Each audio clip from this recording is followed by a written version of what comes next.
Bonjour, bienvenue sur Atlas Yoga et les ateliers en ligne. Des petits conseils pour commencer. Comme vous le voyez, je suis assise en tailleur par terre sur un petit coussin. Voilà, j'ai mon coussin, ce qui me permet de m'asseoir de façon confortable. Hop là. Alors, je m'assieds sur le bord de mon coussin de façon à pouvoir ouvrir au maximum les genoux et de façon à ce que mes genoux soient le plus près possible de la terre. C'est assez important. Pourquoi? Parce que ça va dégager mon ventre. Si je veux pratiquer quelques respirations, quelques méditations, quelques exercices de yoga, il est important d'avoir ma colonne vertébrale le plus droite possible, de façon à ce que l'énergie puisse circuler, monter tout le long de la colonne pour arriver ici, qui est le point de l'éveil. Donc si évidemment je suis assise comme ça, ou si j'ai le genou comme ça, eh bien ça risque d'être plus compliqué. Alors ne vous inquiétez pas, mettez le nombre de coussins qu'il vous faut, cela n'a aucune importance. Moi, quand j'ai commencé, j'avais une pile de coussins haute comme ça pour pouvoir dégager mon ventre. D'accord, ça c'est la première petite astuce. Ensuite, si c'est compliqué pour vous de vous asseoir en tailleur par terre, il n'y a aucun souci. Vous vous asseyez simplement sur une chaise, le dos bien droit, le menton légèrement rentré et vous vous assurez d'avoir les pieds à plat par terre et les mains sur les cuisses. Ok? Alors, pour commencer toute pratique dans ce yoga, nous chantons 3 fois un mantra. À quoi ça sert tout ça? Vous allez me dire, oui, ça ressemble peut-être à une secte ou c'est bizarre. Qu'est-ce que c'est que ça? Tout d'abord, je vais vous expliquer un petit peu ce que c'est qu'un mantra. Un mantra, ça n'a rien de magique, ça n'a rien d'une secte ou ça n'a rien d'une religion. C'est simplement une suite de syllabes ou de sons et que quand on les répète, notre langue tape le haut de notre palais et dans le haut de notre palais, nous avons 84 points énergétiques. Et donc en stimulant ces 84 points énergétiques, eh bien je change la chimie de mon système endocrinien. Donc je change la fréquence vibratoire de mon mental. Réciter un mantra pendant plusieurs minutes, ça permet déjà aussi de nettoyer l'inconscient de tous ces blocages ou de ces pensées non désirées ou qui nous empêchent d'être heureuses en fait. D'accord? C'est assez puissant, c'est une technologie assez puissante. Alors nous, pour commencer une session, on le répète 3 fois. Le mantra que nous allons répéter va nous permettre de commencer à nous connecter à notre conscience supérieure et nous permet de rentrer dans un espace sacré, dans un espace dans lequel nous allons être protégés en quelque sorte. Ce mantra nous permet de nous connecter à la conscience en fait de tous les êtres illuminés ou tous les maîtres qui ont existé et qui existent et dont la conscience est présente sur Terre, dans le champ électromagnétique terrestre. Donc le mantra que nous allons chanter pour commencer s'appelle Om Namo Gurudev Namo. Ong, c'est la manifestation de l'infini, d'accord? Et Namo, je salue ou je m'incline devant la manifestation de l'infini. Et Gurudev Namo, encore une fois, ça n'a rien de magique. Guru, c'est une suite de syllabes, Guru. Et faut savoir que le yoga vient d'Inde, donc en Inde, sans doute que vous entendrez souvent parler de gourou. Ce n'est rien d'autre qu'un enseignant. Gourou, c'est un principe énergétique qui a la particularité de porter ce qui est dans votre ombre, dans votre inconscient, vers votre conscience, vers la lumière. D'accord? Guru. Dev. Dev, c'est votre sagesse infinie, c'est votre transparence, c'est votre essence profonde. Dev. Namo, encore une fois, je m'incline devant ce principe énergétique. Et comment allons-nous répéter ce mantra? C'est tout simple. On prend une grande inspiration.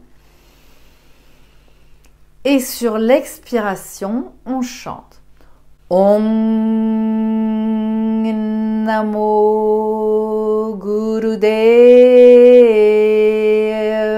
Namo. Alors ne vous inquiétez pas, il ne s'agit pas d'un cours de chant. même que moi je ne chante pas juste du tout. C'est simplement une répétition qui permet de rentrer dans un autre espace de conscience. Et pour cela, nous joignons les mains au centre de la poitrine, les pouces touchant le sternum. Alors pourquoi joindre les mains? Encore une fois, ça n'a rien de religieux ou d'une prière, c'est simplement que quand vous joignez les mains, vous commencez à équilibrer les polarités énergétiques. Nous sommes toutes et tous composés de polarités énergétiques, une polarité masculine et une polarité féminine. Une polarité masculine droite et une polarité féminine gauche. Et le but du jeu, quand on pratique du yoga ou pour vivre une vie sereine, heureuse, tranquille, en harmonie, eh bien c'est tout simplement de vibrer sur le canal central, au-delà des polarités, dans la neutralité. D'accord ? Et joindre les mains est une posture qui simplement permet de commencer à équilibrer ces deux polarités pour rejoindre la neutralité. Donc nous sommes dans cette posture, les mains jointes, on rentre légèrement le menton, d'accord, de façon à ce que le cou soit légèrement tendu, que l'énergie puisse circuler tout le long de la colonne vertébrale.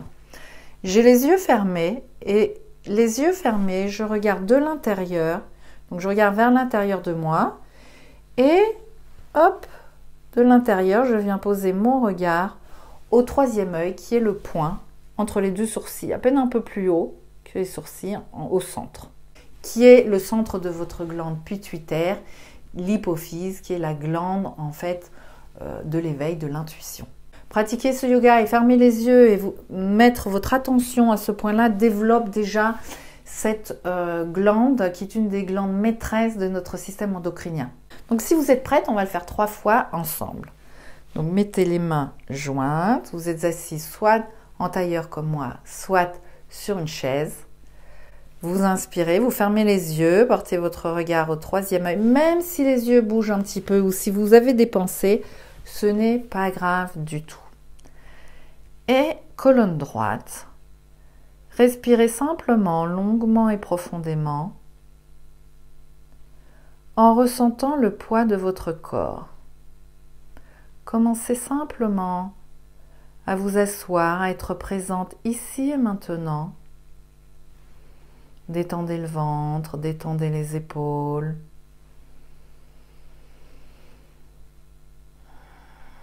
Respirez sans rien chercher.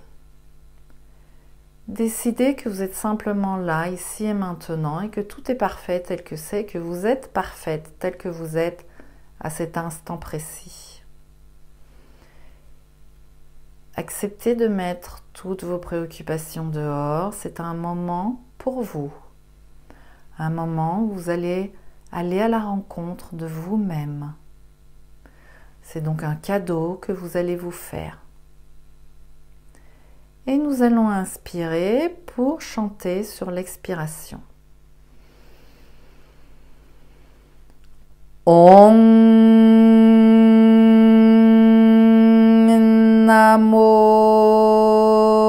Gurudev Namo.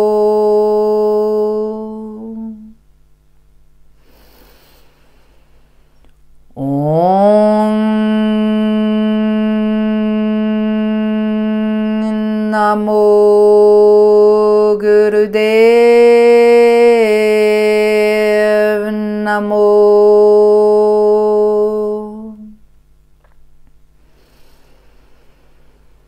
Om Namo Gurudev Namo.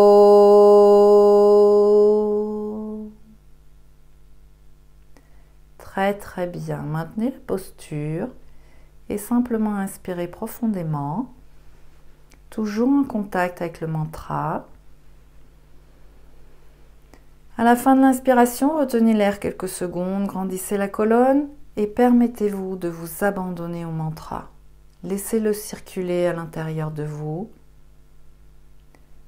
Expirez, colonne droite dans la fréquence du mantra. À nouveau, inspirez.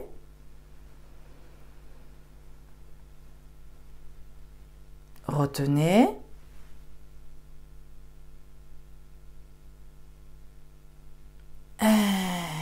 Expirez, colonne droite toujours.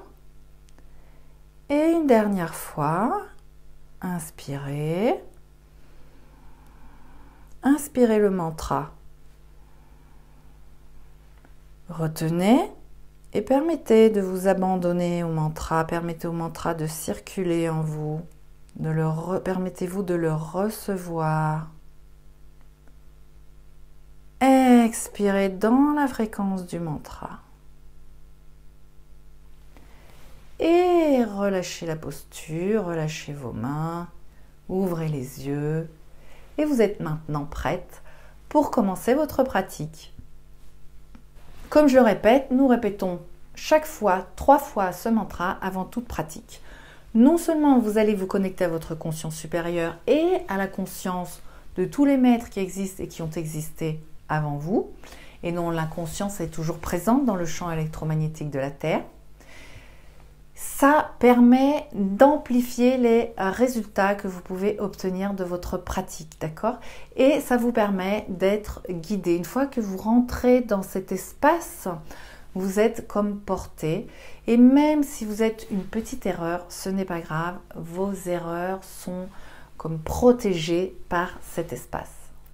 Alors, comme nous avons chanté 3 fois un mantra pour commencer une session, eh bien, pour clôturer une session, nous chantons aussi 3 fois un mantra, différent cette fois-ci.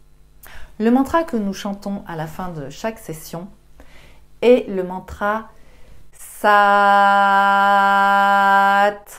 Nam. D'accord? Un long Sat et un petit Nam.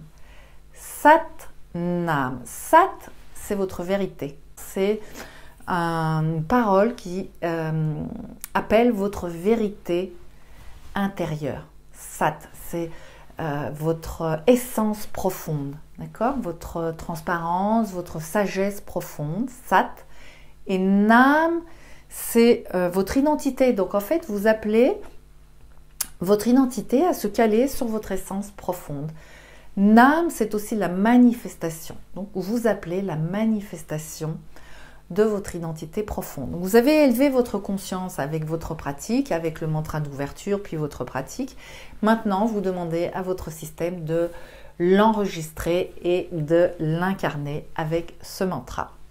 Donc c'est pareil, nous avons toujours les mains jointes à la poitrine, la colonne droite, le menton légèrement rentré, toujours le regard centré vers l'intérieur, porté au 3e œil.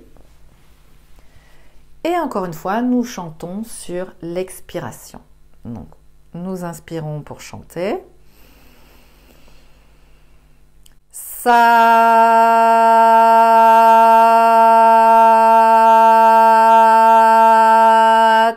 Nam.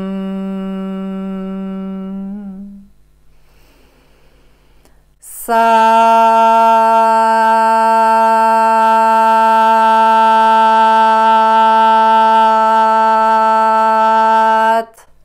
Nam.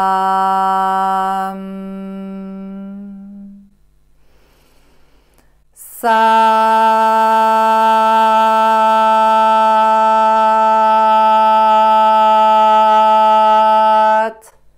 Nam.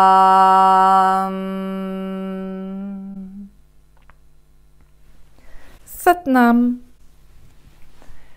Excellent, vous êtes maintenant prête pour votre pratique. Alors, quelques autres petits conseils. Vous êtes habillé dans une tenue souple avec un pantalon souple de façon à ne pas avoir la ceinture ou le bouton du pantalon qui serre pour que, je répète, votre ventre soit le plus dégagé possible. Buvez de l'eau après votre petite pratique, c'est important. Je ne sais pas si vous savez, mais nous sommes constitués à 80%, enfin entre 65 et 85% d'eau. Donc l'eau est un constituant fondamental et essentiel de notre système. Boire de l'eau permet de régénérer l'énergie, permet d'éliminer les toxines. Quand vous faites une pratique de yoga, même de 3 minutes, que ce soit une respiration, une méditation ou un exercice, vous allez automatiquement éliminer des toxines. Donc pour vous faciliter l'élimination, eh bien, buvez un peu d'eau. Voilà, je pense que nous avons terminé pour les conseils pour vous permettre de bien débuter vos séances.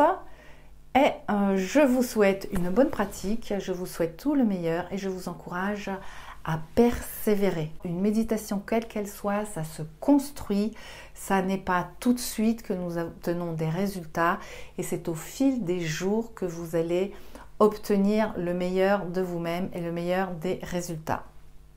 Certains jours vont être faciles, d'accord? Vous allez vous dire, waouh, c'est super, c'est génial, je me sens super bien.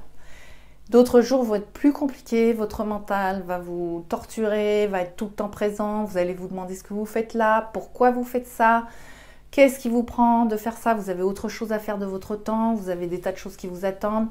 Ça fait partie du jeu, ça fait partie de la méditation, c'est là que ça travaille super bien.